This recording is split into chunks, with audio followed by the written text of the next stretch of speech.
Joshua 8. And the Lord said to Joshua, Do not fear and do not be dismayed.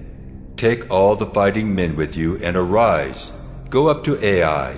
See, I have given into your hand the king of Ai, and his people, his city, and his land. And you shall do to Ai and its king as you did to Jericho and its king. Only its spoil and its livestock you shall take as plunder for yourselves. Lay an ambush against the city behind it. So Joshua and all the fighting men arose to go up to Ai.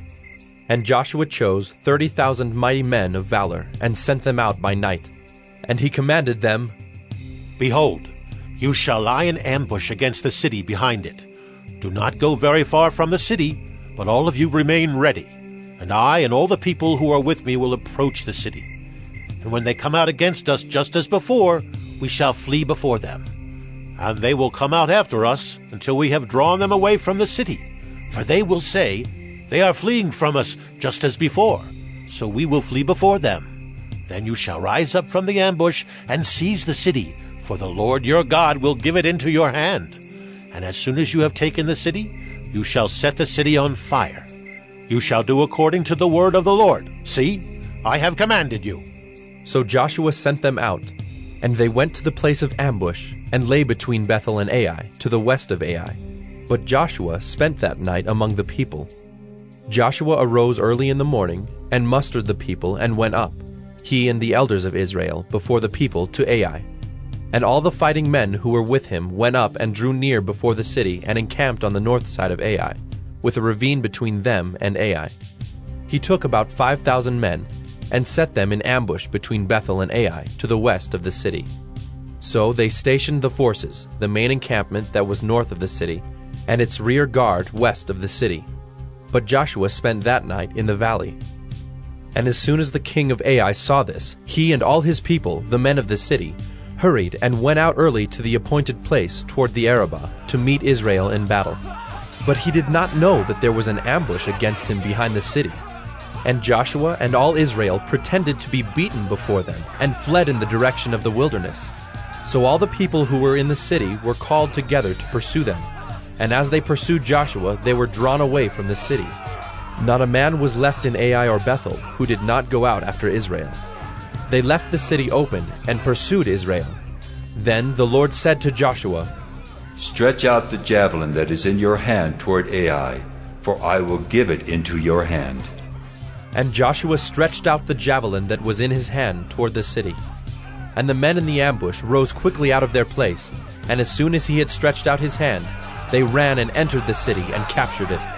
And they hurried to set the city on fire. So when the men of Ai looked back, behold, the smoke of the city went up to heaven, and they had no power to flee this way or that, for the people who fled to the wilderness turned back against the pursuers. And when Joshua and all Israel saw that the ambush had captured the city, and that the smoke of the city went up, then they turned back and struck down the men of Ai. And the others came out from the city against them, so they were in the midst of Israel, some on this side and some on that side. And Israel struck them down until there was left none that survived or escaped. But the king of Ai they took alive, and brought him near to Joshua. When Israel had finished killing all the inhabitants of Ai in the open wilderness where they pursued them, and all of them to the very last had fallen by the edge of the sword, all Israel returned to Ai and struck it down with the edge of the sword. And all who fell that day, both men and women, were 12,000, all the people of Ai. But Joshua did not draw back his hand with which he stretched out the javelin, until he had devoted all the inhabitants of Ai to destruction. Only the livestock and the spoil of that city Israel took as their plunder, according to the word of the Lord that he commanded Joshua. So Joshua burned Ai, and made it forever a heap of ruins, as it is to this day. And he hanged the king of Ai on a tree until evening. And at sunset Joshua commanded, and they took his body down from the tree, and threw it at the entrance of the gate of the city, and raised over it a great heap of stones, which stands there to this day. At that time Joshua built an altar to the Lord, the God of Israel, on Mount Ebal, just as Moses, the servant of the Lord, had commanded the people of Israel, as it is written in the book of the law of Moses, an altar of uncut stones, upon which no man has wielded an iron tool. And they offered on it burnt offerings to the Lord, and sacrificed peace offerings. And there, in the presence of the people of Israel, he wrote on the stones a copy of the law of Moses, which he had written. And all Israel, sojourner as well as native-born, with their elders and officers and their judges, stood on opposite sides of the ark before the Levitical priests, who carried the ark of the covenant of the Lord, half of them in front of Mount Gerizim, and half of them in front of Mount Ebal, just as Moses, the servant of the Lord, had commanded at the first, to bless the people of Israel. And afterward he read all the words of the law, the blessing and the curse, according to all that is written in the book of the law. There was not a word of all that Moses commanded that Joshua did not read before all the assembly of Israel, and the women and the little ones and the sojourners who lived among them. Joshua 9. As soon as all the kings who were beyond the Jordan in the hill country, and in the lowland, all along the coast of the great sea toward Lebanon, the Hittites, the Amorites, the Canaanites, the Perizzites, the Hivites, and the Jebusites heard of this, they gathered together as one to fight against Joshua and Israel. But when the inhabitants of Gibeon heard what Joshua had done to Jericho and to Ai, they, on their part, acted with cunning, and went and made ready provisions, and took worn-out sacks for their donkeys, and wineskins, worn out and torn and mended, with worn-out patched sandals on their feet, and worn-out clothes. And all their provisions were dry and crumbly. And they went to Joshua in the camp at Gilgal, and said to him and to the men of Israel, "We have come from a distant country, so now make a covenant with us." But the men of Israel said to the Hivites, "Perhaps you live among us. Then how can we make a covenant with you?" They said to Joshua, "We are your servants." And Joshua said to them, Who are you? And where do you come from? They said to him, From a very distant country your servants have come, because of the name of the Lord your God. For we have heard a report of him, and all that he did in Egypt, and all that he did to the 2 kings of the Amorites who were beyond the Jordan, to Sihon the king of Heshbon, and to Og king of Bashan who lived in Ashtaroth. So our elders and all the inhabitants of our country said to us, Take provisions in your hand for the journey, and go to meet them, and say to them, We are your servants.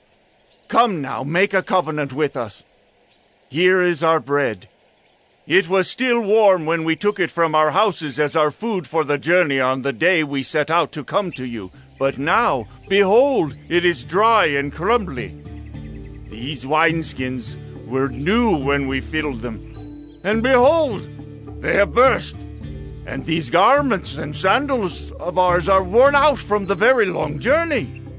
So the men took some of their provisions, but did not ask counsel from the Lord.